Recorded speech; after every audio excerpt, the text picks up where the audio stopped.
Bismillahirrahmanirrahim. Assalamualaikum warahmatullahi wabarakatuh. Alhamdulillah, assalatu wassalamu ala rasulillah, la hawla wa la quwwata illa billah. Asyhadu an la ilaha illallah wahdahu la syarika lah, wa asyhadu anna Muhammadan abduhu wa rasuluh. Allahumma salli ala Muhammad wa ala alihi Muhammad, amma ba'd.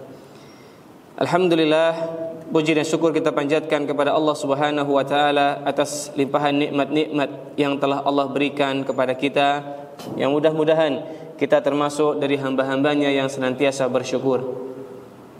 Salawat dan salam semoga Allah limpahkan kepada suri tauladan kita Nabi Muhammad sallallahu alaihi wasallam beserta seluruh keluarga beliau, para sahabat beliau, dan juga seluruh pengikut beliau yang senantiasa istiqomah menjalankan sunnah-sunnah beliau hingga hari akhir.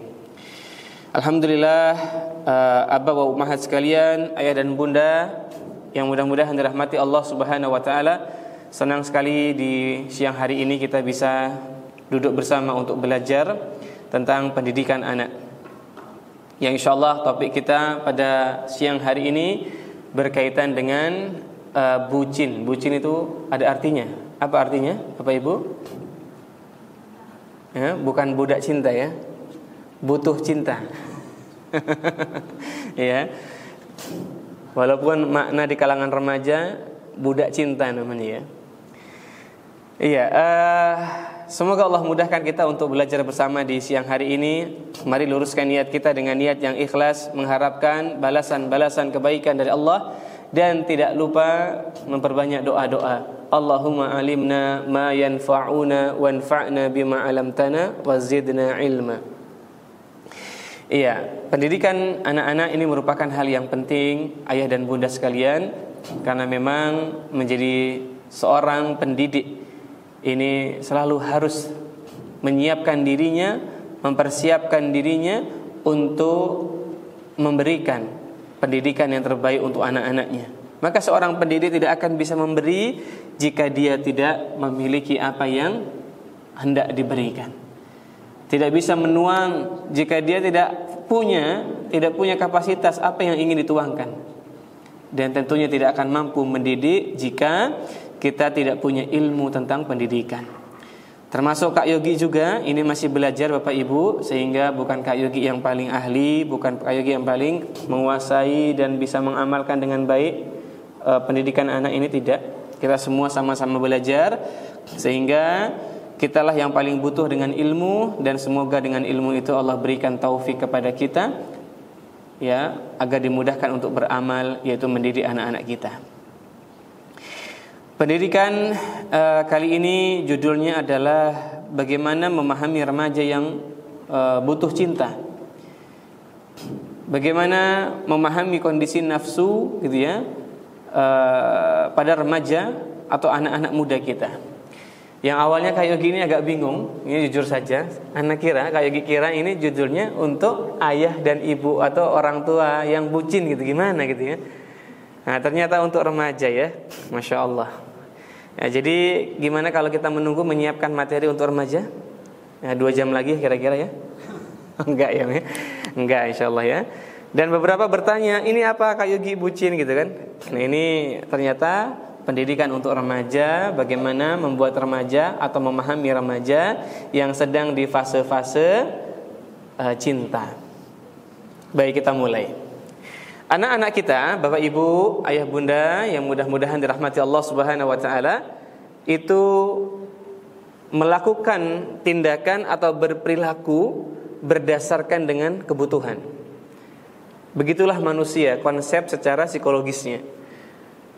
Ketika dia merasa butuh, maka akan mempengaruhi cara berpikirnya, cara merasakannya, dan cara dia berperilaku. Ketika seseorang mendengarkan suara adzan, Allahu Akbar, Allahu Akbar, ada orang yang datang ke masjid. Alasannya kenapa? Ya karena dia butuh. Dia merasa butuh, maka ketika mendengar suara adzan, oh ini waktunya saya salat, saya yang butuh dengan ibadah, saya yang butuh dengan amal, maka saya yang datang ke masjid. Tapi orang yang nggak merasa butuh meskipun tahu ilmunya, lulusan pondok, pokoknya dari SD bahkan mondok gitu ya. Kalau ada TK pondok TK gitu ya. Tapi ketika datang waktu sholat, dia tidak segera datang. Nah, ini contoh bahwa kesadaran akan kebutuhan ini membentuk perilaku manusia. Begitupun anak-anak, begitupun manusia pada umumnya. Sehingga kebutuhan kita, kebutuhan anak-anak kita terutama, itu terdiri diantaranya adalah kebutuhan dasar. Memenuhi kebutuhan dasar, yaitu makan, minum, ya, untuk istirahat. Ini kebutuhan dasar. Kemudian yang nomor 2 adalah kebutuhan rasa aman. Punya keluarga, orang terdekat, tempat tinggal, hubungan yang baik. Maka ini kebutuhan rasa aman. Punya penghasilan, punya pendapatan, ini kebutuhan rasa aman. Yang ketiga, kebutuhan cinta, love and belonging.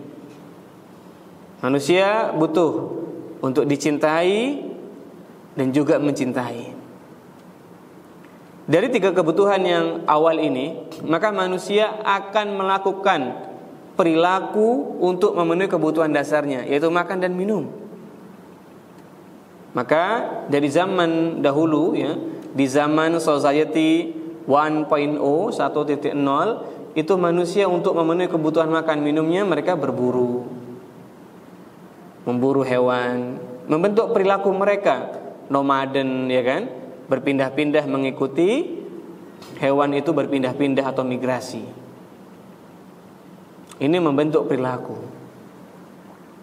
sampai nanti ditemukan teknologi pertanian, teknologi industri, hingga hari ini cara orang memenuhi makannya berbagai macam cara, tidak hanya dengan berburu saja. Ada yang bertani, ada yang beternak, ada yang sampai kemudian jadi YouTuber. Nah, maka terbentuklah perilaku-perilaku manusia. Itu masalah makan. Belum nanti kebutuhan rasa aman. Bagaimana dia punya hubungan yang baik dengan keluarganya, maka dia punya adab yang baik sama keluarganya. Rasa aman dengan lingkungannya, maka dia berbuat baik sama tetangga-tetangganya. Hubungan yang baik dengan lingkungannya, gurunya, teman-temannya, dia akan pergauli semuanya dengan baik, Bapak Ibu, untuk memenuhi kebutuhan rasa aman. Orang yang belum punya rumah, gimana caranya dia punya tempat tinggal? Entah ngontrak, entah pinjam, atau beli. Maka akan terbentuk perilaku-perilaku manusia untuk memenuhi kebutuhan rasa amannya. Lalu kebutuhan yang ketiga, cinta. Maka betapa banyak orang ingin terpenuhi cintanya. Dengan apa? Ya, dia dekat sama orang tuanya, mengungkapkan, mengekspresikan, biar dia dapat juga rasa cinta. Sebagian orang memenuhi cinta dengan menikah. Sebagian lain yang belum sanggup menikah, maka dia menjalin hubungan pranikah yang disebut dengan pacaran. Nah, ini yang sering terjadi di usia muda, usia remaja. Mereka belum mampu menikah, ya, dalam arti nggak boleh menikah ya Bapak Ibu ya, karena memang usianya belum cukup untuk menikah. Kenapa usianya belum cukup untuk menikah? Mereka belum punya ilmu yang mumpuni, stabilitas ekonomi, stabilitas emosi, ya. Nah, ini belum matang. Sehingga anak-anak kita belum dianggap pantas untuk menikah di usia 14 tahun, 15 tahun. Maka mereka harus menunggu. Kalau menurut undang-undang paling tidak usia 19 tahun diperbolehkan menikah. Maka ayah dan bunda yang mudah-mudahan dirahmati Allah Subhanahu wa taala, terbentuklah perilaku pacaran. Sekarang ada istilah cohabitation. Apa itu cohabitation Bapak Ibu? Yaitu orang-orang yang tinggal berdua dalam rangka apa? Uji coba. Apakah cocok enggak menikah sama dia? karena paparan mengerikannya dunia pernikahan, KDRT, masalah pengasuhan anak, masalah keluarga besar. Maka banyak kasus di mana rumah tangga harus kandas, bercerai, berakhir nggak baik, dan itu terjadi di kalangan-kalangan public figure. Tidak hanya dari kalangan-kalangan artis, tapi juga termasuk kalangan-kalangan guru-guru atau ustaz. Ini membuat remaja kita jadi takut dengan pernikahan. Maka muncul istilah cohabitation, yaitu berusaha bagaimana test drive, uji coba. Cocok nggak menikah sama dia, kita coba tinggal bareng 3 bulan. Dengan dalih kita tinggal bareng doang kok, nggak ngapa-ngapain. Gimana ceritanya tinggal bareng nggak ngapa-ngapain gitu ya? Emang bisa gitu. Nah, itu cohabitation. Tapi kalau zaman dulu mungkin kumpul buffalo ya. Tadi ya Pak ya. Ya. Nah, jadi ada istilah cohabitation. Belum lagi istilah yang sehari semalam, malam apa, cinta satu malam. FWB. FWB Bapak Ibu ya. Kalau FWD front wheel drive ya. Kalau FWB friend with benefit. Jadi cinta satu malam ini.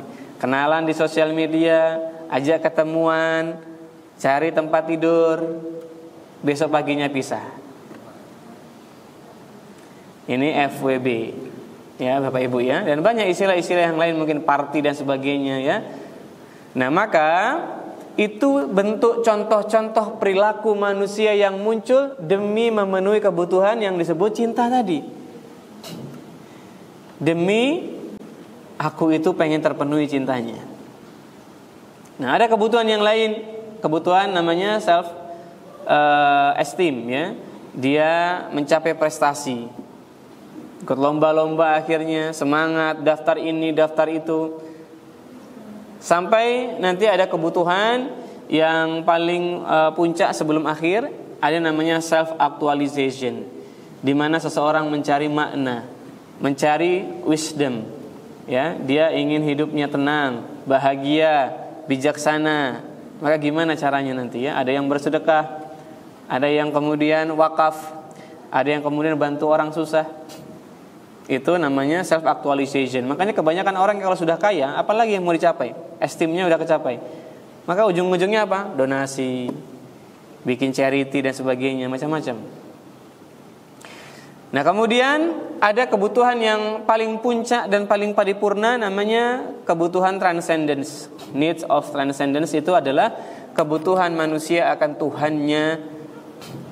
Maka manusia akan berusaha untuk ibadah, beramal soleh. Nah, kita bicara tentang kebutuhan nomor 3 tadi, tentang cinta. Ini berkaitan juga Bapak Ibu dengan fase tumbuh kembang anak-anak kita di usia remaja. Di usia remaja, anak-anak kita ini memiliki banyak tumbuh kembangnya, mulai dari pertumbuhan fisiknya, perkembangan mentalnya. Lalu kalau kita kupas dari fisik ya, tentu kita sudah tahu ya bagaimana masa pubertas yang sekunder, ada yang primer ya. Yang primer itu berkembangnya hormon-hormon dalam tubuhnya, yang sekunder ini nanti berkembangnya kondisi fisik, tumbuhnya rambut dan sebagainya. Nah, itu pertumbuhan fisiknya. Perkembangan mentalnya, berkembang kemampuan berpikirnya, berkembang ya sensitivitas emosionalnya, berkembang kondisi problem solvingnya dan sebagainya. Maka anak-anak kita di usia remaja banyak perkembangannya. Salah satunya adalah perkembangan seksualnya.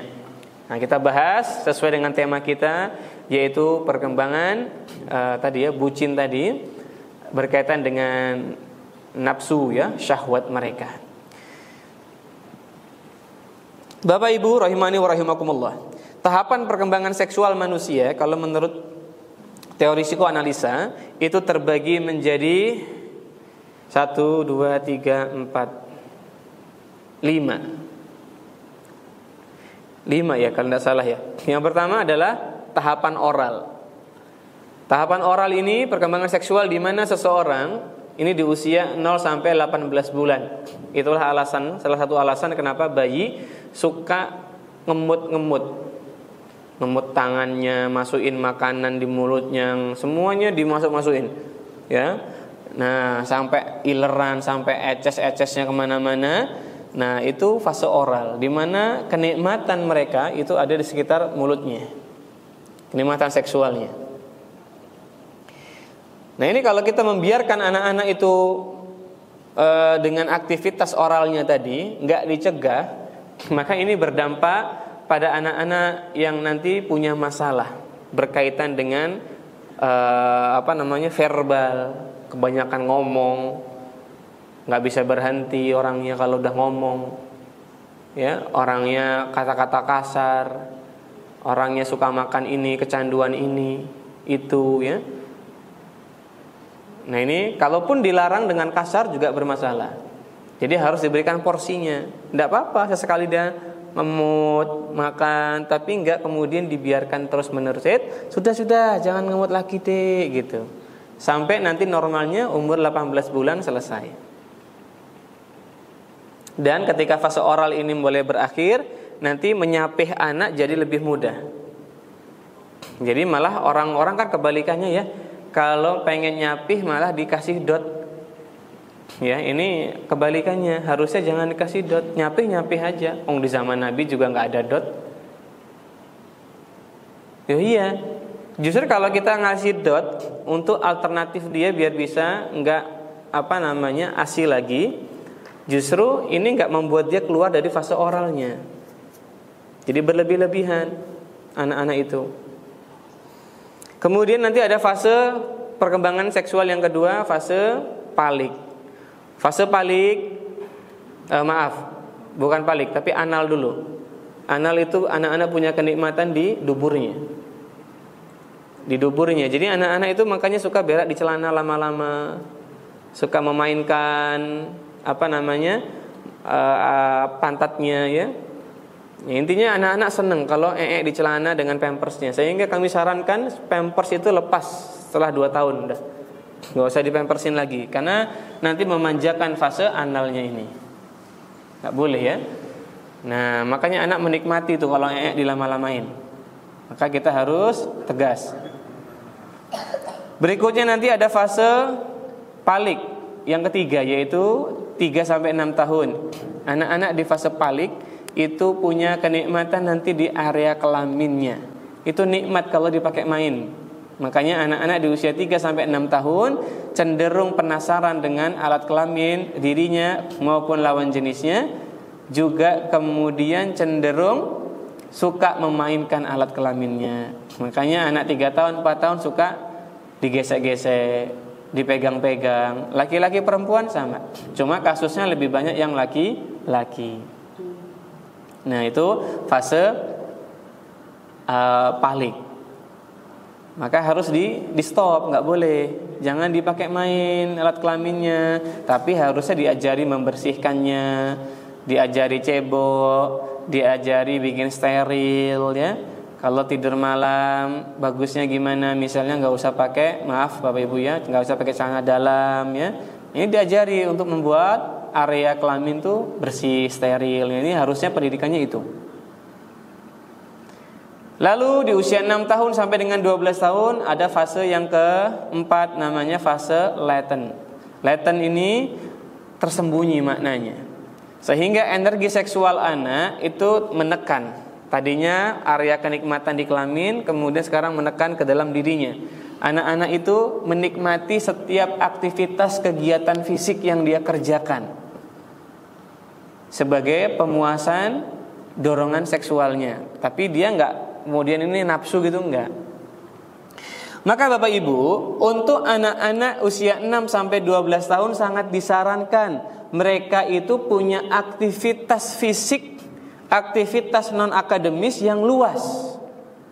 Sebagai upaya kita orang tua menstimulasi perkembangan seksualnya. Tapi kebanyakan dari kita justru anak-anak itu malah kurang kegiatan. Kebanyakannya sudah sekolah, apalagi sekolah full day. Udah sekolah full day, udah aktivitasnya banyak. Akhirnya apa? Anak-anak itu sudah dibiarkan. Semakin maraknya sekolah sampai sore tanpa mempertimbangkan aktivitas fisik anak, maka ini akan membuat energi seksual anak itu tidak terurai. Dampaknya betapa banyak hari ini kecanduan pornografi bahkan dimulai sejak umur 10 tahun. Bapak Ibu, ya, hati-hati. Jangan dikira anaknya polos-polos gak ngerti. Ini mohon maaf, ngerti dia. Sekarang itu konsumsi pornografi itu bahkan lebih mudah dibandingkan orang mau beli air galon. Iya Pak, air galon itu kita harus keluar rumah Pak, atau nunggu yang antar deh. Nunggu yang antar juga nunggu minimal kita kok gak datang-datang nih gitu. Dibuka, tutupnya dimasukin ke dispenser atau yang dari bawah dicolokin. Itu kan usahanya effort banget Pak. Tapi nonton pornografi sekarang tinggal buka HP. Loh Kak, kan ada internet positif, nggak bisa tuh. Mohon maaf nih, anak sekarang pinter Pak. Tinggal diganti DNS servernya, IP addressnya Pak. Install aja VPN, udah selesai. Itu tinggal klik, sekali klik itu. Ketik paling 3 VPN, klik di Google Play Store atau di App Store. Ada tuh, langsung install, klik pakai tombolnya lagi, jempolnya. Udah terinstall, klik aktif. Aktif tuh, IP addressnya berubah, yang tadinya Indonesia ganti, mau ganti Belanda, mau ganti Amerika, mau ganti Jepang, boleh. Kalau sudah seperti itu, mau selancar apa saja bisa. Pinter anak-anak sekarang Pak. Lebih mudah daripada beli air galon Pak. Bayangin Pak, minum lebih mudah itu. Minum effort kita ya. Bayangkan. Jangan dikira anaknya polos-polos, gak ngerti apa-apa. PMO, pornografi, masturbasi, dan juga onani, itu menjadi masalah global Bapak Ibu. Sehingga mohon maaf, betapa banyak hari ini kasus-kasus yang demikian itu dianggap biasa. Bahkan hari ini di sosial media Instagram, Facebook, orang-orang tidak lagi malu-malu menunjukkan bahwa dirinya pecandu pornografi. Tukang PMO nggak malu masuk grup PMO, pada bangga terus itu. Wah, gue udah bisa nih, nggak PMO, udah 3 hari nih, gitu. Alah bro, paling juga ntar besok hari keempat udah PMO lagi gitu. Itu pada bangga-banggaan tuh. Dan bahkan di grup-grup PMO itu Pak, bukan hanya orang berbangga-bangga bisa berhenti, tapi mereka berbangga-bangga juga dengan koleksi. Ini JAV versi apa nih? Kodenya apa nih? Banyak banget tuh Pak. Wah, kayak gitu tahu banyak ya, kayak ya psikolog Pak ya, riset kali ya. Bukan yang ini ya. Karena kayak gitu banyak pasien yang PMO juga Bapak Ibu. Jadi pada akhirnya kita tahu ya bagaimana pola mereka mendapatkannya, distribusinya, komunitasnya. Dan itu menjadi masalah besar.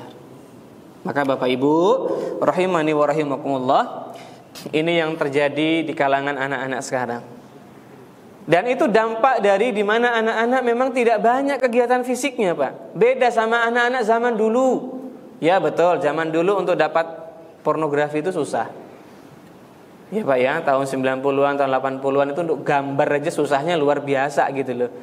Atau yang udah mulai ada HP Nokia, itu kan nyarinya susah tuh ya, zamannya Waptrik dan kawan-kawannya itu. Susah nyarinya. Internet awal itu. Dan anak-anak zaman dulu lebih banyak terstimulasi motoriknya. Pulang sekolah jam 12 sampai rumah jam 1 udah hilang itu. Ke lapangan, ke sungai, yang perempuan main lompat tali, main ini, main itu, main rumah-rumahan, bikin senjata dari gedebok pisang ya, macam-macam udah. Tapi anak sekarang lihat, mana kegiatannya? Mungkin dulu gak banyak sekolah sepak bola.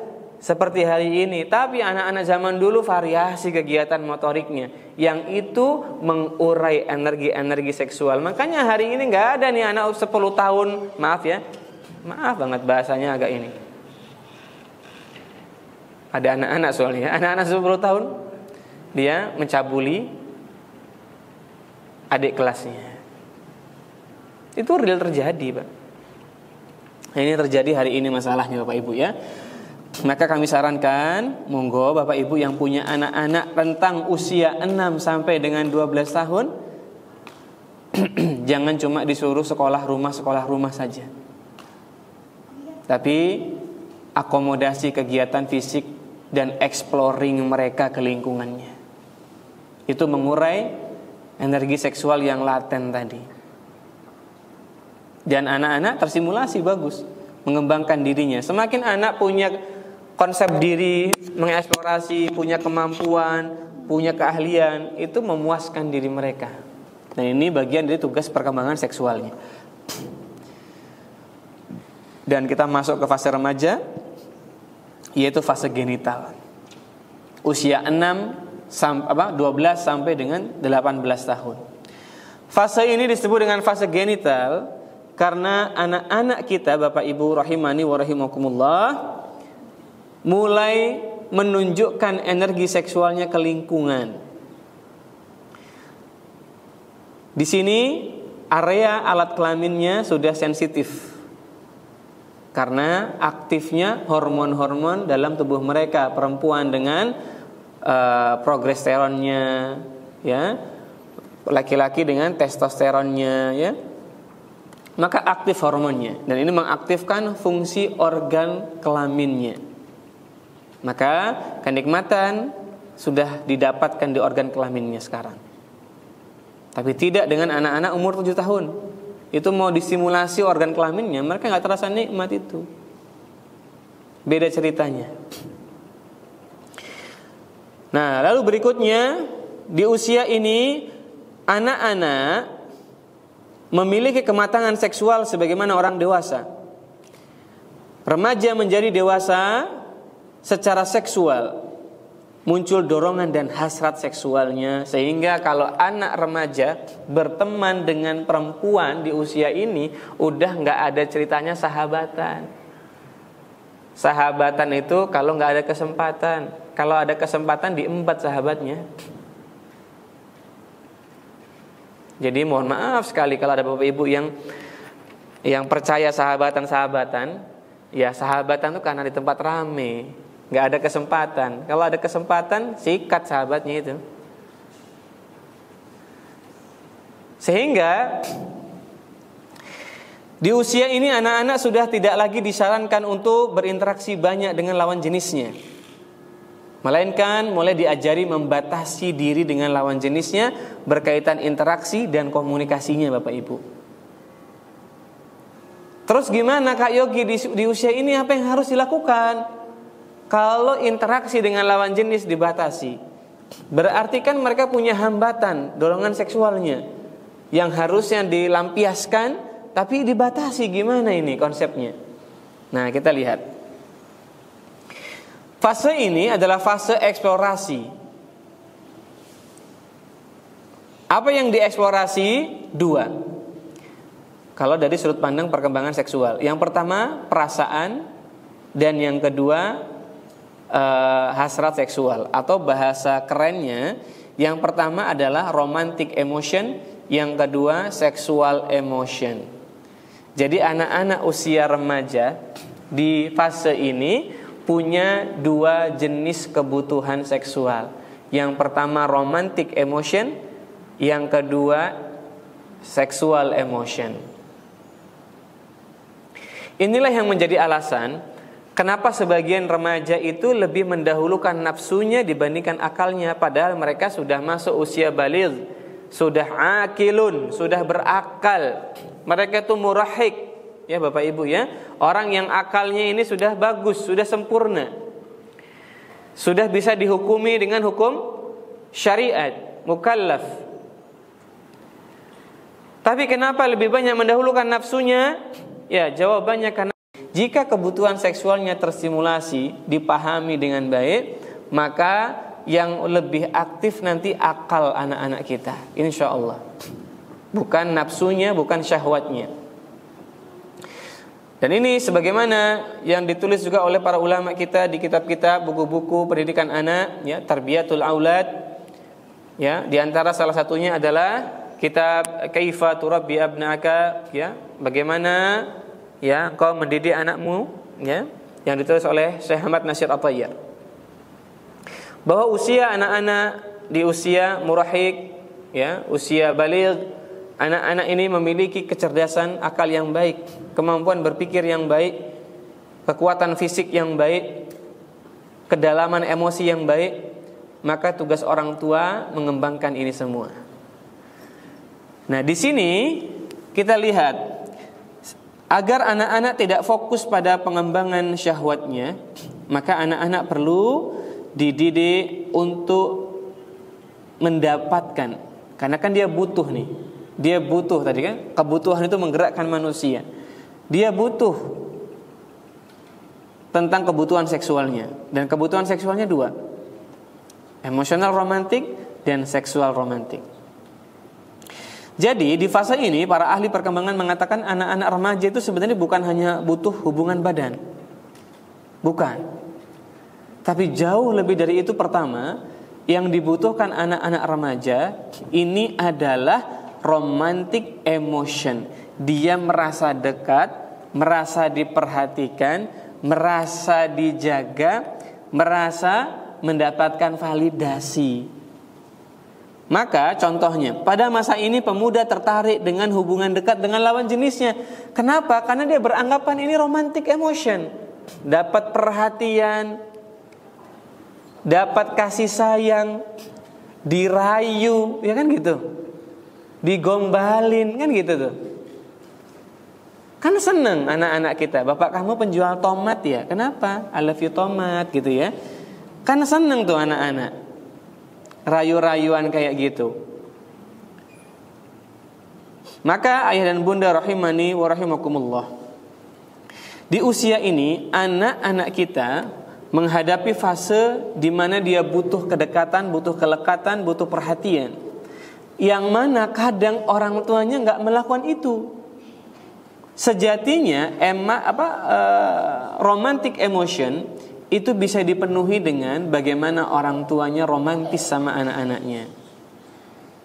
Ketika ayah ibunya romantis sama anak remajanya, perhatian, mengungkapkan cinta, nemenin mereka, sering aktivitas berdua, misalnya anaknya laki-laki ataupun perempuan, tapi Sabtu Minggu pagi bapaknya bangun subuh, habis sholat berjamaah, anaknya diajak, yuk temenin Abi keliling jalan-jalan, yuk temenin Abi sepedahan, yuk. Itu namanya romantic emotion, Bapak Ibu. Tapi jarang kan orang tua yang mau meluangkan waktu demikian, berdalih dengan alah pendidikan modern itu gak usah strik-strik. Pendidikan modern itu kasih keleluasaan buat anak. Biarkan dia mengeksplorasi lawan jenisnya daripada dia suka sama sesama jenisnya. Biarin. Akhirnya apa? Anaknya pacaran, didukung bahkan orang tuanya dengan bangga gitu. Hari ini kan banyak kayak gitu, Pak. Menganggap pacaran itu sebagai metodologi yang ideal untuk anak-anak remaja memenuhi kebutuhan seksualnya, terutama bagian romantic emotionnya. Namun ternyata hari ini fakta membuktikan bahwa kekerasan terhadap perempuan itu sebanyak, kan ada 31.000 kasus kekerasan terjadi di Indonesia menurut data Kemenpa, Kementerian Pemberdayaan Perlindungan Perempuan dan Anak tahun 2024. Sekitar 27.000 kasusnya itu korbannya adalah perempuan.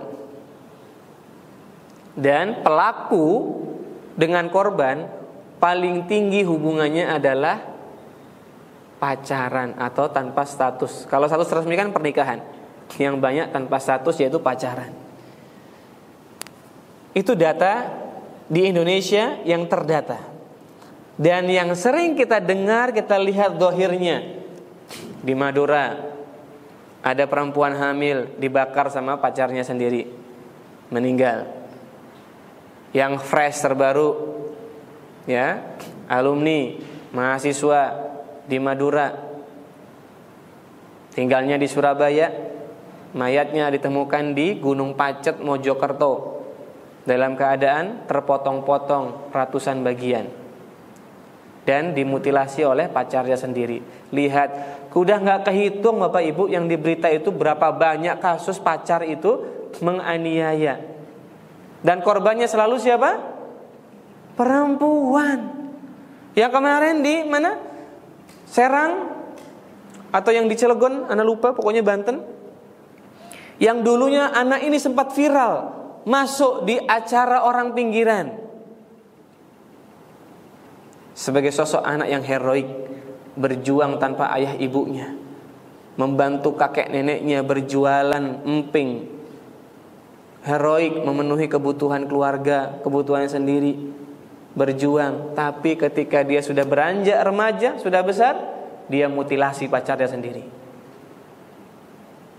Itu buah dari pacaran. Maka suka heran sama orang tua yang melegalitas pacaran. Kak Yogi, dulu saya pacaran sama suami, tapi sekarang alhamdulillah hidup rumah tangganya harmonis, kita hijrah ngaji. Gak ada masalah. Bukan gak ada masalah, kita hari ini mungkin ditolong sama Allah karena kita bertaubat, karena kita berusaha memperbaiki diri. Tapi bukan berarti pacarannya dulu benar. Kita jangan bangga dengan pacaran kita dulu. Itu salah, itu dibenci oleh Allah. Dan buktinya banyak kerusakan di muka bumi ini gara-gara pacaran. Kalau ada yang bilang pacaran itu bermanfaat, ayo duduk bareng kita debat hasil datanya coba kalau berani. Ada yang bilang pacaran itu bikin orang lebih semangat belajar, ada yang bilang pacaran lebih semangat ibadah, ada orang yang bilang pacaran itu bikin orang semangat untuk aktivitas. Ayo debat aja, nggak apa-apa. Saya punya datanya kok. Dari Islam, dari umum, dari ilmu psikologi ada semua datanya. Nggak ada yang kemudian melegalitas pacaran. Jadi kalau ada orang yang kemudian bilang pacaran itu bagus, ya gimana cara berpikirnya? Dari ilmu perkembangan seksual aja bermasalah gitu loh. Karena nggak ada orang pacaran itu yang tujuannya adalah emosional, romantik aja gitu. Enggak. Karena pada akhirnya mungkin remaja perempuan ketika pacaran dia pengen yang namanya romantic emotion, tapi tidak dengan remaja laki-laki. Remaja laki-laki kalau dia dengan lawan jenisnya, maka yang muncul dalam dirinya adalah sexual emotion. Beda kebutuhannya. Maka Bapak Ibu, pacaran tidak akan pernah memberikan solusi kebaikan pada siapapun. Dan kalau ada yang bilang pacaran ini adalah memberi ta'aruf itu membeli kucing dalam karung, sebaliknya kami akan bilang pacaranlah yang membeli kucing dalam karung. Orang yang ta'aruf itu apa adanya, menampilkan CV-nya. Siapapun boleh nanya kepada temannya, kepada keluarganya, kepada orang terdekatnya, gimana sosok si fulan ini. Tapi tidak dengan pacaran. Pacaran itu selama proses banyak dustanya, banyak bohongnya. Semua perilaku dimanipulasi. Ketika pacaran, perhatiannya luar biasa, ngerayu sana sini. Udah sholat belum? Udah makan belum? Pas udah nikah, coba muncul nggak perilaku itu? Enggak kan? Itu bukti manipulatif. Orang yang ta'aruf apa adanya. Orang yang pacaran nggak mungkin menunjukkan keburukan. Dia nggak mau dinilai jelek sama pacarnya. Akhirnya manipulasi perilaku. Makanya banyak kasus yang dilaporkan menyesal dalam pernikahan itu adalah yang pacaran. Kok dulu waktu pacaran bagus, kok pas sudah menikah kayak gini. Itu banyak terjadi kasusnya. Tapi kalau ta'aruf ya enggak. Apalagi ta'aruf yang dikenalkan sama ustadz, sama guru kita, orang yang berilmu. Ini lebih hati-hati memilih orang. Maka Bapak Ibu rahimani wa rahimakumullah, ini kondisi realitas anak-anak sekarang. Sehingga ayah dan bunda yang mudah-mudahan dirahmati Allah Subhanahu wa taala, yang pertama, anak-anak kita akan cenderung mengeksplorasi lawan jenisnya. Lalu levelnya akan meningkat, mengeksplorasi seksualnya. Nah, pemuda memulai hubungan romantisnya dan lalu kemudian merasakan ketertarikan dan gairah. Ini dinamika terjadi. Makanya pacaran itu awalnya mungkin baik-baik aja, cuman ngingetin sholat, nanya kabar. Lama-lama kan bosan kayak gini. Yuk video call yuk. Atau sleep call gitu ya. Sebelum tidur telepon. Kamu dong yang matiin, kamu aja deh. Enggak, kamu aja. Kamu duluan aja. Enggak, kamu gitu kan. Udah bareng-bareng yuk, bareng-bareng ya. 1, 2, 3. Kok belum dimatiin? Kamu duluan. Kan gitu tuh akhirnya. Sleep call. Habis sleep call, video call. Video call yang awalnya bajunya tertutup, lama-lama terbuka. Atau minimal jalan keluar. Yang awalnya gak pegangan jadi pegangan tangan. Kan gitu dinamikanya. Cari kesempatan. Yang laki-laki sama, kamu kedinginan kan? Pakai jaket aku aja. Wah, awalnya sok romantis gitu ya. Padahal ada maksud terselubung akhir-akhirnya. Ya, kalau boncengan naik motor kan gitu. Udah kamu rapat aja, kan gitu. Kan kebutuhannya laki-laki padahal.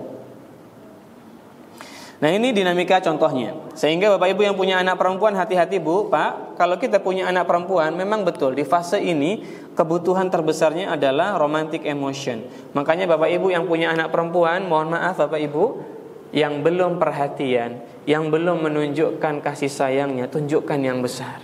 Terutama bagi figur maskulin, bapaknya.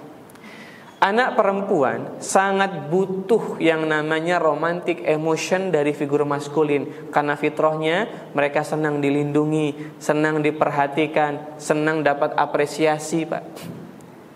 Maka hadirnya seorang ayah kepada anak perempuannya ini benar-benar membentengi anak perempuan dari sifat FOMO.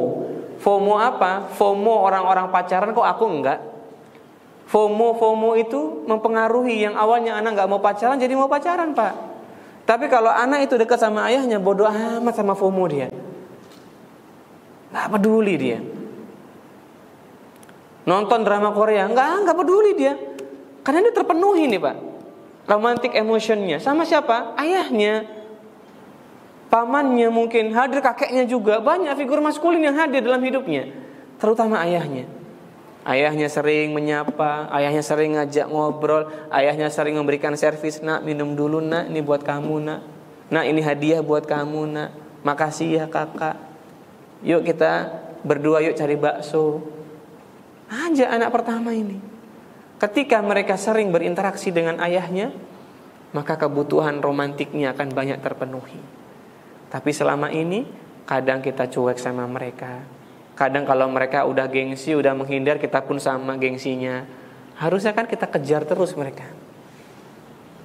Dipepet terus anak perempuannya, Pak. Gak apa-apa, karena nanti lama-lama dia butuh sendiri itu. Dia akan mencari.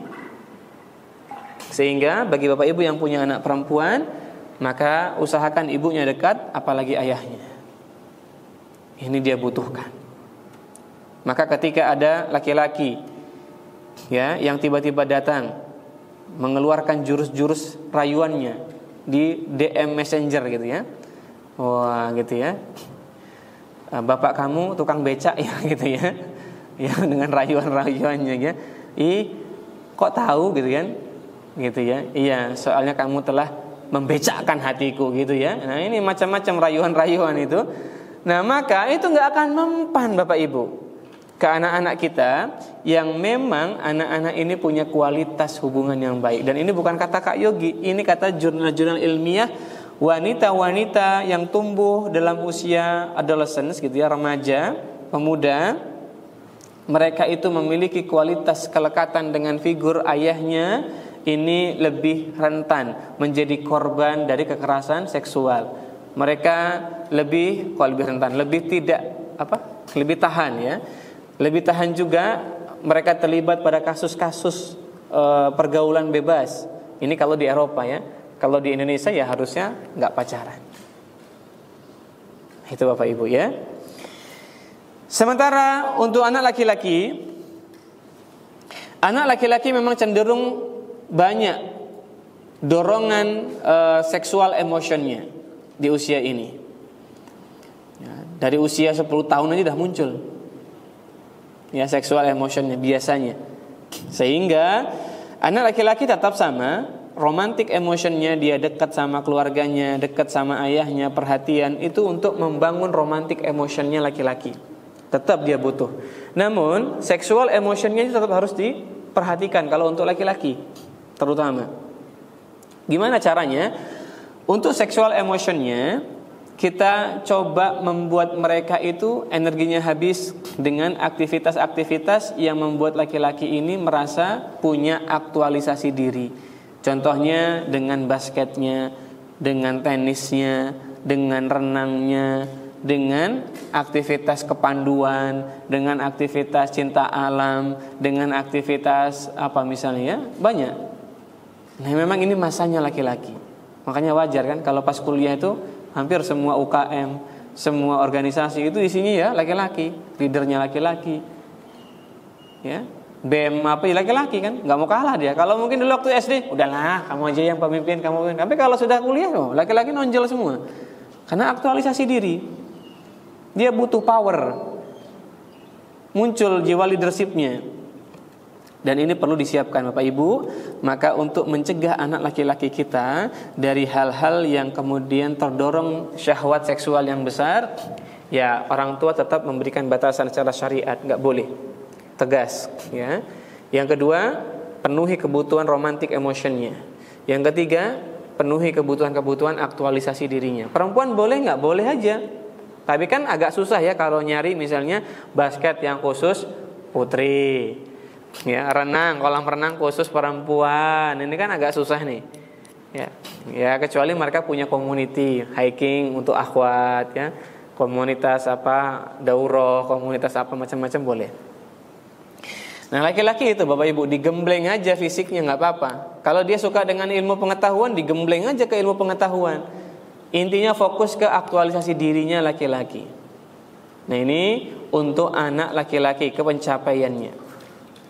Maka ketika Bapak Ibu bisa memenuhi kebutuhan ini, akan membuat tadi perkembangan fase genitalnya ini disebut dengan stimulasi ideal. Nah, anak-anak tidak terjerumus pada pergaulan bebas, apalagi seks bebas. Nah ini bukan malah kayak orang-orang Eropa ya, malah dikasih maaf ya alat kontrasepsi ya. Nah, bukan begitu. Maka ayah dan bunda yang mudah-mudahan dirahmati Allah Subhanahu wa taala, di antara kondisi untuk memahami seksual dan ikatan emosi anak-anak kita, pada fase ini orang tua harus menjadi pribadi yang membuka dirinya, atau istilahnya dengan self disclosure. Bapak Ibu jangan gengsi, jangan nunggu anak yang mulai duluan, jangan merasa tabu dengan pendidikan seksual, enggak. Mulai di usia ini Bapak Ibu harus terbuka. Mulai dari cerita dulu ayah bunda itu waktu SMP gimana, waktu SMA gimana, kehidupan sosialnya, kehidupan akademisnya, ya, kehidupan keluarganya gimana, cerita. Termasuk momen ketika kita pertama kali suka dengan lawan jenis. Sebutkan Bapak dulu suka dengan perempuan di SMP, ya, kenapa Bapak suka? Karena anaknya pintar, karena anaknya lantang pemberani, karena anaknya suka main basket misalnya. Ini tidak masalah cerita ini. Ya, cerita ini kan boleh-boleh saja, nggak terlarang. Yang terlarang itu kan kalau, wah Bapak dulu pacarnya ada 10 Kak, gitu ya. Nah setiap tikungan ada gitu. Ini nggak perlu diceritain kalau kayak gini. Ya, nggak perlu bangga jadi playboy gitu.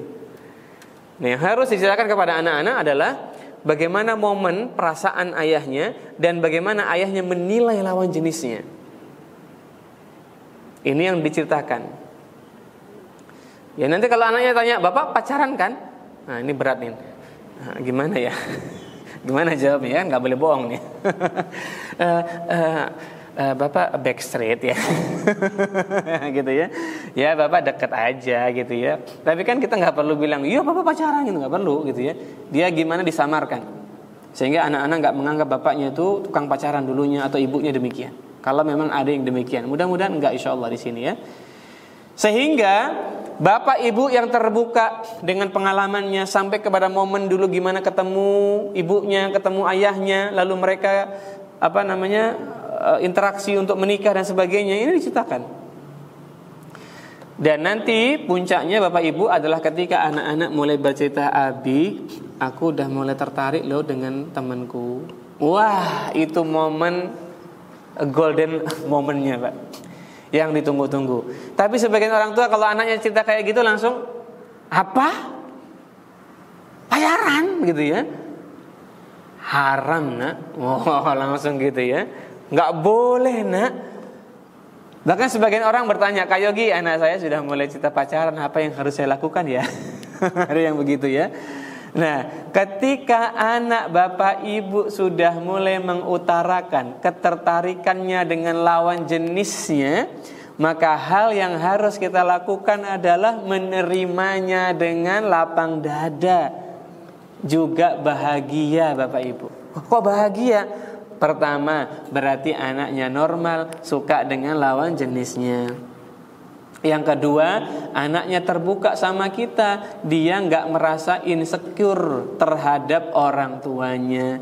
Ini harus disampaikan, disambut dengan bahagia. Oh, anakku mau cerita. Syukran Ustaz. Anakku mau berbagi pengalamannya. Ini berarti kan dia trust sama kita, dia nyaman sama kita. Ini nikmat. Maka disyukuri. Banyak anak yang diam-diam gak mau cerita. Banyak anak yang kemudian dia itu gak percaya sama orang tuanya, jadi gak mau cerita. Insecure kalau cerita sama orang tua malahan ya. Nah ini disyukuri. Lalu yang kedua, apa yang harus kita lakukan? Yaitu menjadi orang tua yang mengajak anaknya untuk belajar mengevaluasi preferensi calon yang ideal buat dia. Loh kan masih jauh, masih kelas 6 SD sudah diajak mencari preferensi pasangan ideal. Loh, salahnya di mana? Memang salah ini. Coba apa dalilnya? Kenapa salah? Justru gara-gara kita nggak pernah mengedukasi tentang perkara ini, sex education masalah ini, akhirnya banyak kan laki-laki dewasa itu yang menikah, waton menikah. Yang penting ada yang mau nikah. Pas habis menikah, kok aku nikah sama dia ya? Atau ketika menikah dengan pasangannya dikenalkan, Bu, ini pasangan, ini calonku, Bu. Ibunya apa? Loh, kok kayak gini? Lah apa sih? Gitu kan? Kenapa dek? Kok kayak gini pasangannya? Ini orang Surabaya ya, kayak pura-pura ya. Lah apa sih? Gitu ya. Kok kayak gini pasangannya gitu ya? Gak cocok ini ibu, jangan gitu. Loh, coba. Kalau ibu gak cocok dan ibu gak mau, kenapa dulu gak ngajarin? Kenapa sekarang malah ngelarang-ngelarang, mempersulit anaknya? Kalau pengen anaknya punya preferensi yang bagus, sesuai dengan bobot bebet bibit kita, kenapa nggak dari dulu dibimbing? Kenapa dari dulu kita menganggap itu tabu? Giliran anak sudah dewasa dia pengen, Bu saya mau nikah sama ini, nggak boleh. Kan anak jadi tersakiti itu. Aku nggak pernah diajari, nggak pernah ada kontribusi orang tua. Giliran saya sudah ketemu yang cocok mau menikah, kok malah nggak boleh. Ini jadi masalah. Akhirnya anak jadi sebel sama orang tuanya. Akhirnya anak jadi malas sama orang tuanya. Maka bahkan sebagian orang tua bahkan gini, kamu gak boleh nak nikah mbak, ibu gak cocok, mosok kayak gitu pasanganmu gitu ya. Loh kenapa? Nah jadi bapak ibu, di awal-awal usia anak sudah mengenal lawan jenisnya, dia sudah bilang, Pak saya mulai suka sama fulan. Nah Bu saya mulai suka sama fulan. Maka ajak ngobrol anak itu. Kesempatan kita. Pertama, ajak ngobrol anak-anak berkaitan preferensi fisik. Bagaimana bentuk lawan jenis yang kamu suka? Kayak Abi kan suka yang hitam manis kan, sawo matang kan. Aku juga kok Bi. Wah, gitu ya. Aku suka yang tipenya agak besar badannya gitu ya. Aku suka tipenya yang tinggi. Aku suka tipenya yang ini Bi, rambutnya panjang. Aku suka yang tipenya orangnya begini-begini. Ceritain fisiknya. Oh kalau Abi enaknya ini nak, jangan yang hidungnya mancung, yang hidungnya agak ke dalam aja. Ini bagus, ini contoh ya. Kenapa Bi kok yang gitu? Soalnya begini. Kita atur dari awal. Kita atur dari awal bagaimana standar yang kita mau juga, standar yang baik juga, nggak apa-apa. Nanti anak lama-lama ketika merasa diterima sama orang tuanya, cerita, maka akan berkembang itu. Bagaimana dia menilai lawan jenis, bagaimana dia bisa menentukan calon nanti ideal ketika dewasa. Tapi hari ini kan enggak. Makanya banyak kasus kayak enggak serasi. Kok itu yang laki-laki ganteng, yang perempuan biasa aja ya? Kok ini yang perempuan cantik, yang laki-laki biasa aja ya? Kadang kan kita suka gitu ya. Bisa jadi tuh gara-gara emang dia enggak bisa memilih pasangan preferensi. Ya, semua orang cuma bilang yang penting cakep, yang penting ganteng, yang penting cantik. Tapi ujung-ujungnya kan enggak sesuai ekspektasi. Karena emang enggak diajari milihnya. Lalu fisik sudah selesai. Ajak mereka mengeksplorasi sifatnya. Nah, sifat laki-laki yang baik itu begini loh, nak. Abi cerita ya. Laki-laki yang baik itu yang bertanggung jawab. Orangnya dia kerja keras. Orangnya ramah lembut. Maka anak akan memasukkan itu penilaian sifat. Nanti ketika dia punya gambaran lelaki ideal, itu sudah terbentuk sesuai dengan apa yang selama ini kita gambarkan kepada dia. Sifatnya. Lalu setelah sifat, ajarkan anak itu untuk memilih keluarga yang ideal. Nah, keluarga mertuamu itu begini loh. Mertua itu nggak usah yang misalnya terlalu kaya banget, nak, sekufu. Nah, anak-anak kan nggak tahu sekufu itu gimana. Ajarkan konsep sekufu. Enak, nak, kalau kamu pendidikannya besok S1 ya nyari yang S1 juga. Itu lebih nyambung, lebih enak. Jangan nyari yang S3 misalnya.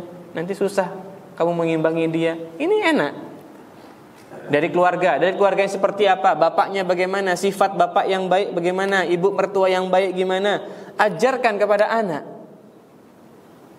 Loh, Kak, emang sedini itu bisa? Insya Allah, Pak. Ini fase awal mengajari, gak masalah.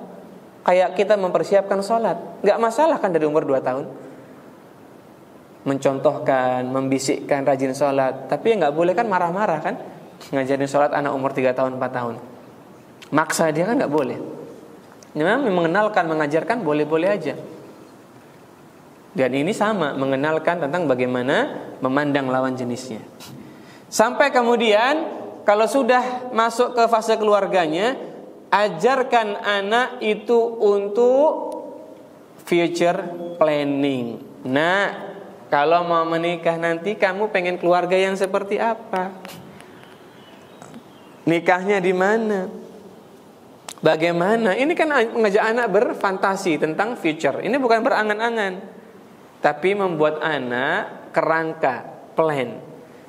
Anak-anak itu jadi senang dia, merasa bahwa hasratnya, dorongannya dengan lawan jenis itu diterima, dihargai, diapresiasi.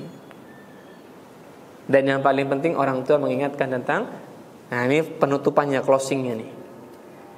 Nah, cari orang yang takut sama Allah, yang dia taat kepada Rabb-Nya, yang dia cinta kepada Rabb-Nya. Insya Allah dia akan cinta kepadamu juga. Indikator yang penting dari semua tadi, yang merangkum semuanya adalah orang yang saleh, orang yang baik. Dan kalau orang itu soleh, gak mungkin ngajak kamu pacaran hari ini, nak. Kalau orang itu soleh dan takut kepada Allah, dia gak mungkin berbuat curang sama kamu. Hari ini banyak perempuan, mohon maaf Pak, Bu, dia kalau video call, yang awalnya pakai jilbab, kerudung, nanti setelah seminggu 2 minggu video call, lepas kok kerudungnya. Dan yang membuat dia lepas kerudungnya laki-laki. Itu kerudung, nanti belum pakaiannya. Sampai ada kasus ya, paps, telanjang dan sebagainya, itu kan gara-gara ini. Maka Bapak Ibu, kenapa banyak perempuan yang kayak gitu ya? Karena gak teredukasi. Kalau dia teredukasi, gak mungkin mau dia diperlakukan begitu. Ruginya luar biasa. Kok bisa gitu loh, dia mau di depan kamera yang itu riskan gitu loh, dengan rekaman dan sebagainya, dia membuka auratnya. Kan aneh itu loh. Kalau gak bener-bener bodoh, maaf ya tanda kutip ya, kan bodoh, jadi jahil itu perempuan. Ya karena nggak diedukasi sama orang tuanya. Nak laki-laki yang baik itu nggak mungkin meminta kamu membuka auratmu sebelum halal. Itu baru nanti di akhir-akhir kita kuatkan dengan ini, nilai-nilai agama. Sehingga kita tuh menjadi orang tua tuh bukan orang tua yang menolak. Jangan, bunda aku suka sama ini perempuan. Nggak boleh suka, stop, itu haram, la taqrabuz zina. Nggak punya kesempatan. Tapi ketika tadi didengarkan, selama berhari-hari kita ajak diskusi tentang preferensi, nanti di ending itu kita kuatkan dengan agama. Di situ dia mulai paham. Di situ dia paham pacaran nggak bagus, yang bagus adalah menikah. Lalu gimana mengisi hari-hari menunggu pernikahan, ya, dengan produktif, dengan mencapai fokusnya, cita-citanya, hasil belajarnya dievaluasi, nanti enak masuknya. Maka bab masalah seksual itu jadi terakomodasi, anak seolah-olah dipeluk sama orang tuanya perkara kebutuhan seksual. Tapi yang selama ini terjadi, satu, orang tua menganggap itu tabu dan gak perlu dibicarakan. Yang kedua, orang tua judgement sama anak. Anak baru mau cerita langsung judgement, gak boleh gini gitu. Tuh, anak jadi gak mau cerita. Yang ketiga, orang tua cuek, gak peduli, terserah kamu aja, mau gimana, ya? Atau yang parah, orang tua yang mendukung masalah pacarannya. Ini kita mau jadi yang mana? Ya, maka ini dia memahami kondisi perkembangan seksual anak. Terakhir, Bapak Ibu, ketika anak-anak di usia perkembangan seksual ini, ya, kenapa dia kok bucin, ya, tadi ya kita bahas, kenapa jadi budak cinta, kenapa jadi syahwat? Jawabannya tadi, ya, kurangnya pemenuhan afeksi, romantic emotion. Makanya perempuan, laki-laki jadi budak cinta karena nggak dapat. Kenapa mereka terjerumus pada nafsu dan syahwat? Karena tadi mereka nggak pernah mendapatkan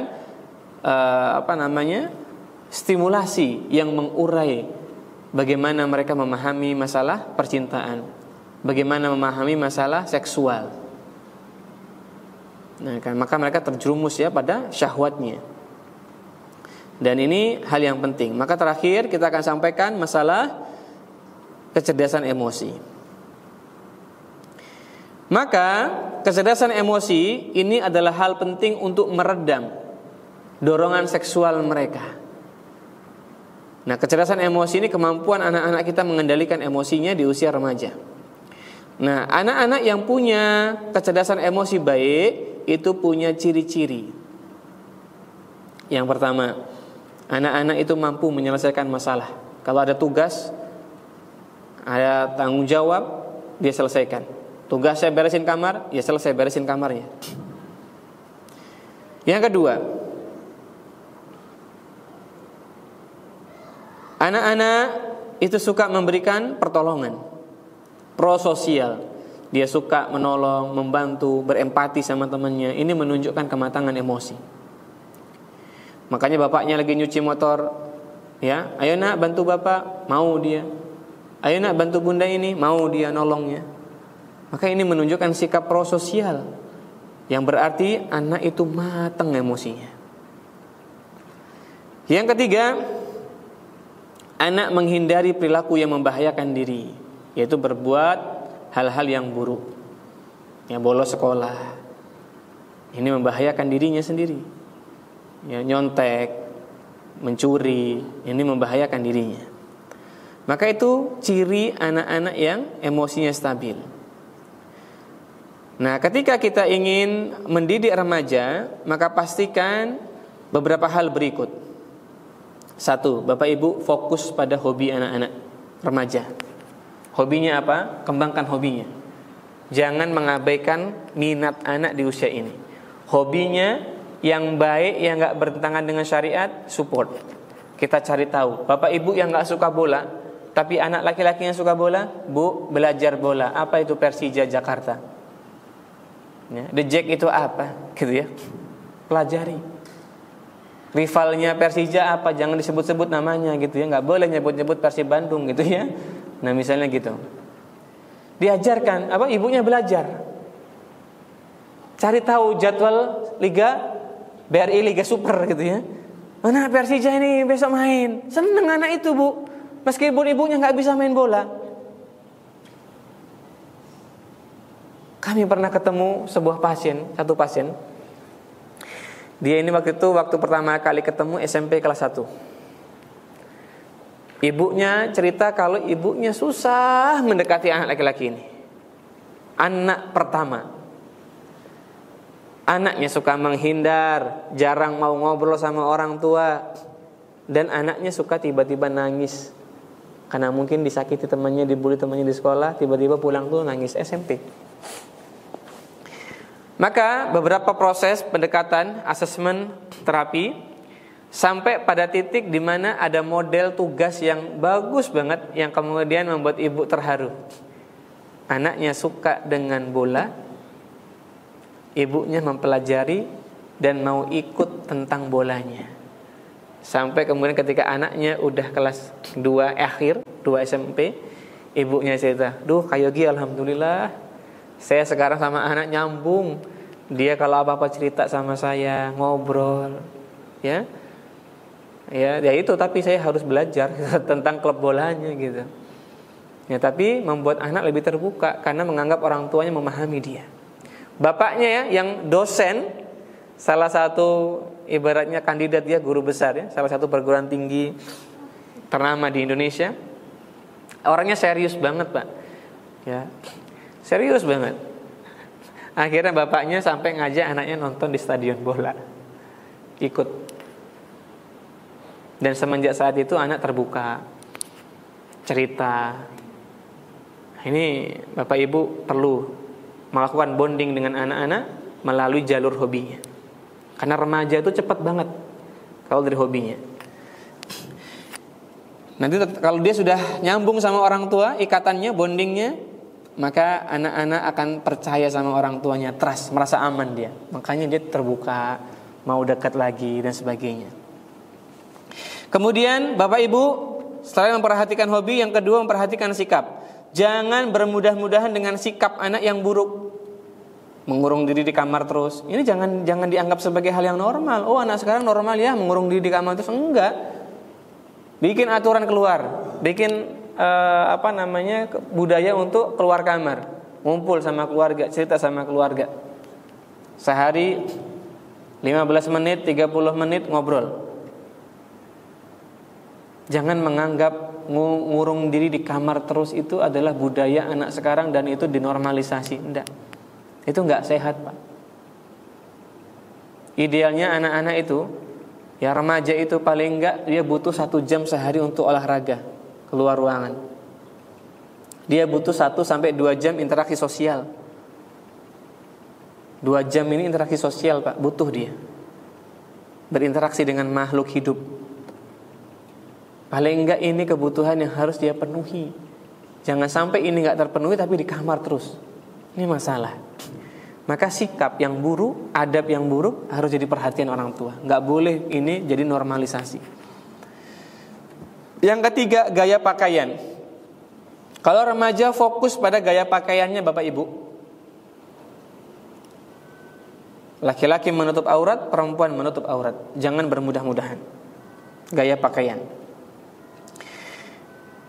Yang keempat, atur gaya hidup anak-anak. Jangan sampai suka begadang. Jangan sampai malas olahraga. Jangan sampai kurang minum. Gaya hidupnya diatur. Lalu yang kelima, idola. Hati-hati kalau anaknya mengidolakan K-pop, ya Pak ya, atau artis-artis Korea ya. Kalau udah mengidolakan artis Korea Pak, anak perempuannya Pak, standarnya tinggi kali Pak nanti Pak ya. Calonnya harus seperti Lee Min Ho, Sun Jong Ki, Taehyung, Kim Jong Un. Oh, Kim Jong Un enggak ya Pak ya? Iya. Kalau idolanya itu adalah artis Korea, no. Tegas Pak, enggak apa-apa. Bunda kurang suka. Ini kalau ini hobi kayak gini jangan di-accept. Jangan di-accepting. Tolak aja enggak apa-apa, di-ignore. Enggak suka dengan K-pop. Kalau hobi yang lain boleh.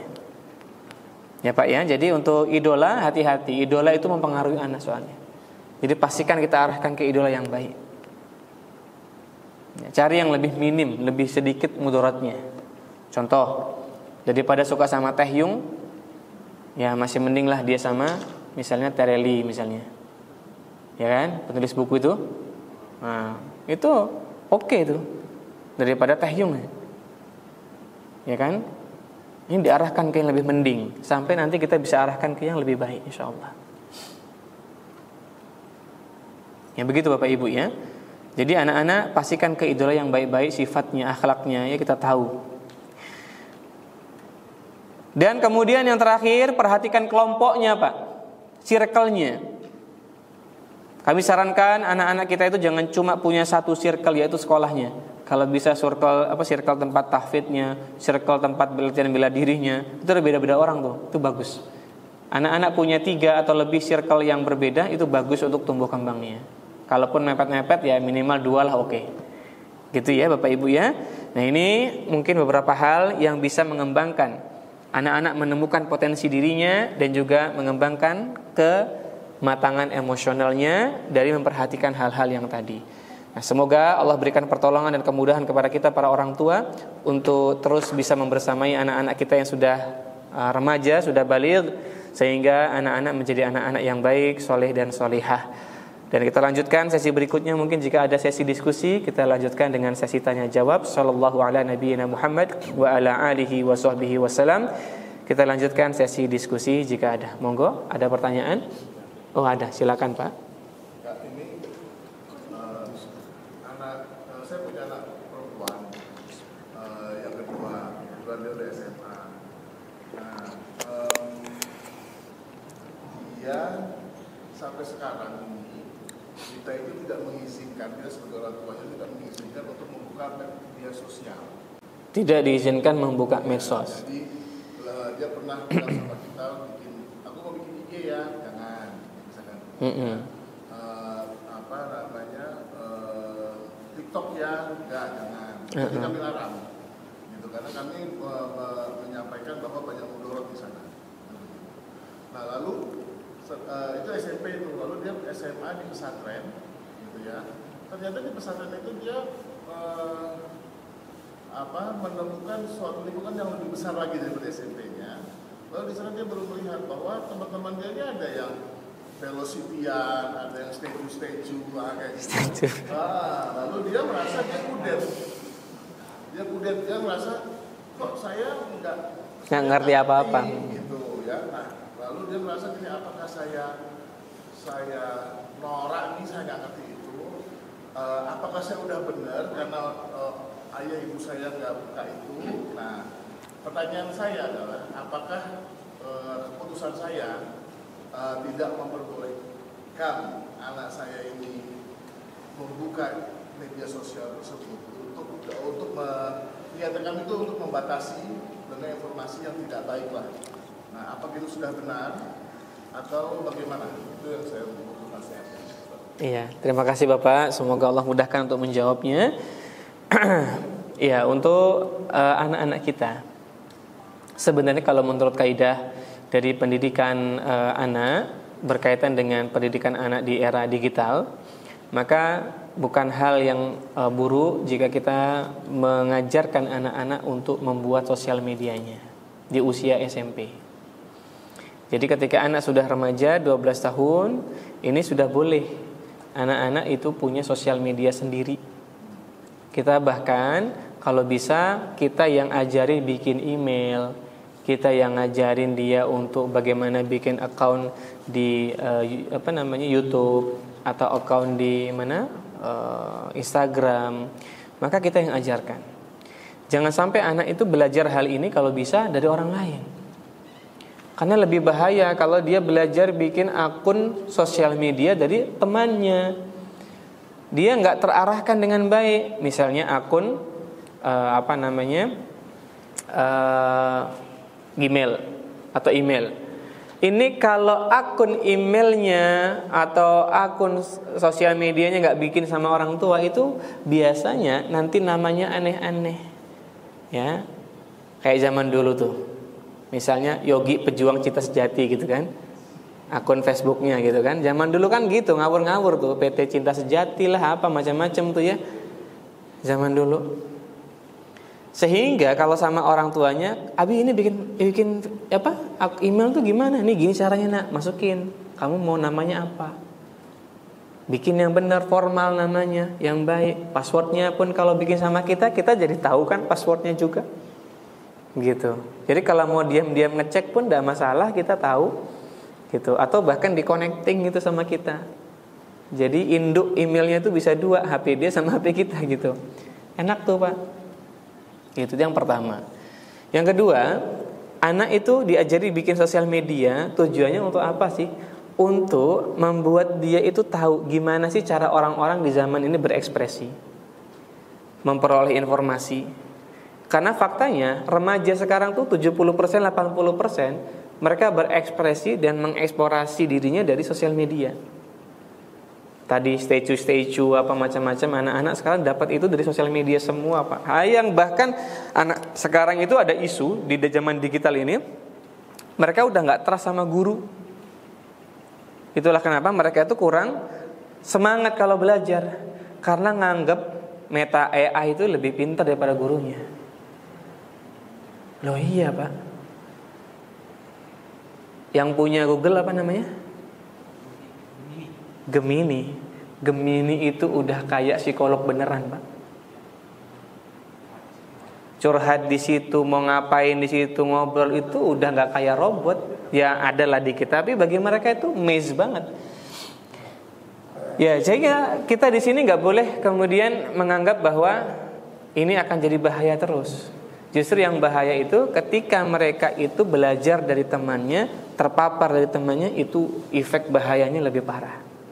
Karena gini, sama bapak ibuku aku nggak dikasih akses, tapi teman-temanku di sini 80% misalnya pakai ini semua, tahu gini kok aku enggak. Kan penasaran. Remaja itu punya kebutuhan yang namanya social acceptance. Dia harus diterima menjadi bagian kelompok sosial. Dan ketika dia ngerasa berbeda, maka dia akan cari kesamaan. Qadarullah kok nggak ada yang sama kayak dia misalnya. Maka dia akhirnya mau nggak mau belajar. Gimana sih kok ada IG? Gampang bikin IG. Gini caranya nih. Kamu belum punya? Ya cupu bikin. Kan gitu akhirnya. Masalahnya kalau diajarin temannya kan kadang nggak benar. Nama emailnya ngawur, nama sosial media jadi ngawur, yang di follow juga ngawur. Tapi kalau dari awal bapak ibunya yang dampingi, nah ini IG nih tujuannya apa, bedanya sama YouTube apa, bedanya sama Facebook apa, dia tahu tuh. Oh bapak ibunya nih yang ngasih tahu nih, enak nih dibimbing orang tua. Terus Facebook atau Instagram yang di follow, nih Ustadz Firanda follow, kan enak tuh. Nih Ustadzah Fulanah di follow. Nih yang ini nih konten apa, YouTube apa YouFit ya, ini punya Ustadz Mufli Safitra nih di follow. Jadi followernya kita tahu semua tuh Pak, enak tuh. Dan yang muncul di beranda anak kita akhirnya banyak manfaat.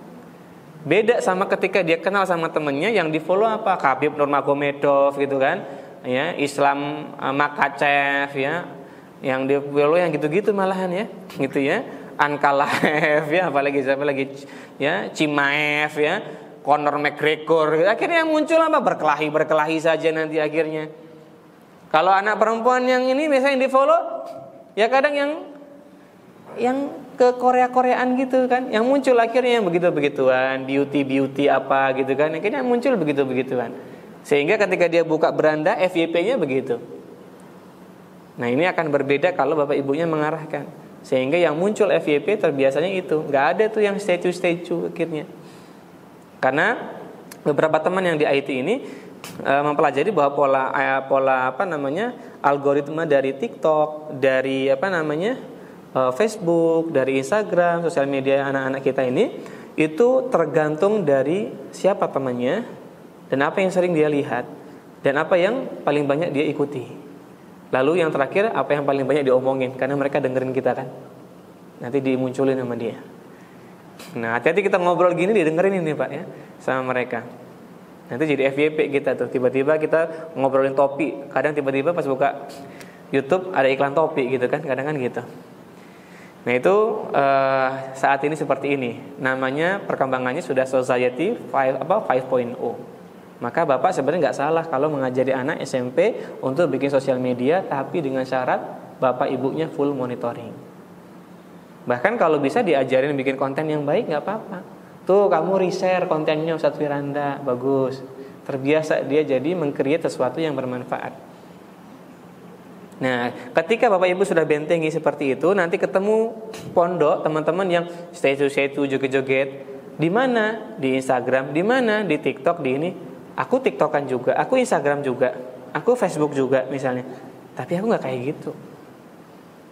Sehingga ya udah, dia benar-benar bisa jadi orang yang nggak gampang gumun, yang nggak gampang aneh, karena dia pun sama kok dengan dia Instagram. Tapi ya aku punya standar per Instagram yang baik. Standar Instagram kayak gini gitu. Gak ada masalah Pak mengajari ini. Cuma kalau Kak Yogi, saya udah terlanjur gak ngajarin nih. Gimana nih kalau dia ketemu teman-temannya, baik gak ya? Ya nanti kalau pulang kita kasih penjelasan, kita bimbing dia, gak masalah Pak.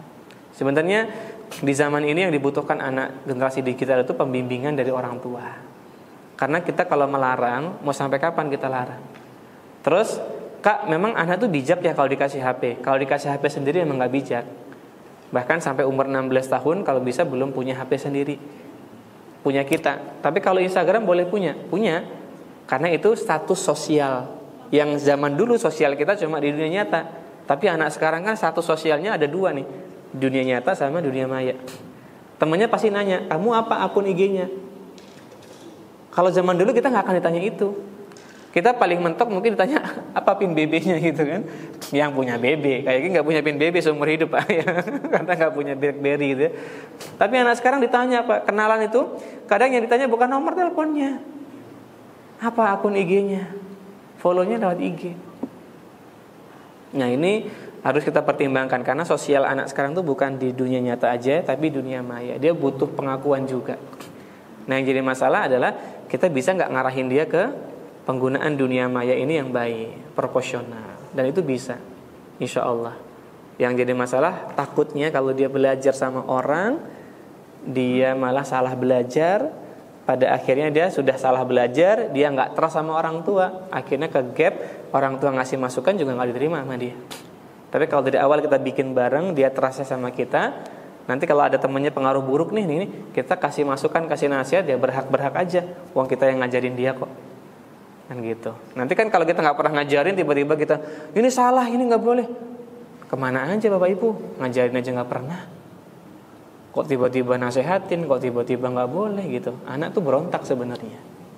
Nah, ini yang akan menjadi ketakutan kita. Jadi nggak masalah Pak untuk dikenalkan sifatnya. Dan nanti kalaupun beliau pulang pondok, kita kenalkan pun nggak terlambat, nggak terlambat. Justru malah enak kalau kenalan sekarang, mereka lebih matang gitu ya usianya, di usia SMA ya Pak ya sekarang ya insya Allah. Dan anak seneng karena diajarin sama orang tuanya. Semoga Allah mudahkan. Barakallahu fikum. Gitu Bapak Ibu, cukup? Gak ada lagi ya Ummahat ya? Baik. Jika tidak ada lagi pertanyaan, maka mungkin kita cukupkan dulu pembahasan kita di siang hari ini berkaitan dengan nafsu ya, atau akal, syahwat mendahului nafsu anak-anak kita. Kenapa demikian? Ya karena memang anak-anak itu impulsif. Remaja itu di usia ini berkaitan dorongan seksualnya. Impulsif kenapa? Karena memang stimulasinya tidak ideal. Nah itu yang membuat anak itu mengalami kondisi akalnya jadi kurang aktif, tapi kebalikannya emosi dan syahwatnya malah lebih aktif. Contohnya apa? Anak mudah marah, mudah emosi, mudah agresif sama orang tuanya, gak bisa ngendaliin dirinya. Nah ini contoh ya anak-anak gagal mengelola perkembangan dirinya, termasuk salah satunya perkembangan seksualnya. Maka kita bantu mereka, kita dekat sama mereka, insya Allah Bapak Ibu. Semoga ini menjadi wasilah kebaikan untuk kita, lebih mudah memahami anak-anak remaja kita. Jazakumullahu khairan, barakallahu fikum. Subhanakallahumma bihamdika asyhadu an la ilaha illa anta astaghfiruka wa atubu ilaik. Sallallahu ala nabiyyina Muhammad wa ala alihi wa sahbihi wasalam. Wassalamualaikum warahmatullahi wabarakatuh.